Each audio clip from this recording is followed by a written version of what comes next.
घंटी बॉडी टन टन बाजई डीजे मुन्ना राज तोरा कांवर के घंटी बॉडी टन टन बाजई presented by Lovely Films Entertainment. तोरा कांवर के घंटी बॉडी टन टन बाजई तोरा कांवर के घंटी है गे कांवर के घंटी बॉडी टन टन बाजई सब कांवरिया देख नाचई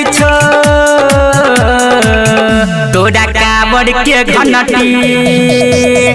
बॉडी टन टन बाजई तोरा कांवर के घंटी बॉडी टन टन बाजई डीजे मुन्ना तोरा राज कांवर के घंटी बॉडी टन टन बाजई अखरे नहा सब सुन रहल छी कैटोला से डिक्के रिकॉर्डिंग स्टूडियो के शानदार प्रस्तुति। लके बाबा के नाम चढ़े सुइया पहाड़ बाबा कइर देतौगे तोहर बेरा पार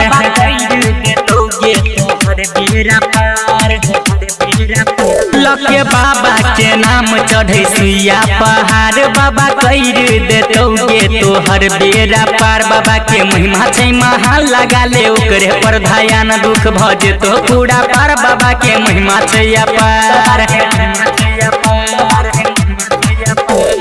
डम डम जका जेना डमरू बाजई तोरा कांवर के घंटी बॉडी टन टन बाजई तोरा कांवर के घंटी बॉडी टन टन बाजई डीजे मुन्ना तोरा राज कांवर के घंटी बॉडी टन टन बाजई के बाजार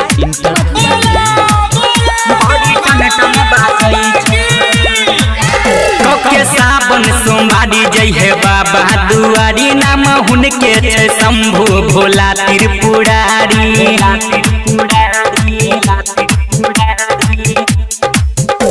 के सावन सोमवारी जय है बाबा दुआरी नाम हुनके छै शंभु भोला त्रिपुरारी लगा ले भोला पर तू आस बाबा ने करतो गे निराश चले भोला के तू पास मन में राखै विश्वास रीति कयंकित बिहारी कहै तोरा कांवर के घंटी बॉडी टन टन बाजई तोरा कांवर के घंटी बॉडी टन टन बाजई तोरा कांवर के घंटी बॉडी टन टन बाजई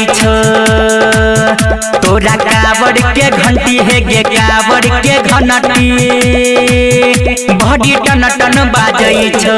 सब कांवरिया देख नाचई तोरा कांवर के घंटी बॉडी टन टन बाजई तोरा कांवर के घंटी बॉडी टन टन बाजई फिल्म्स के शानदार प्रस्तुति।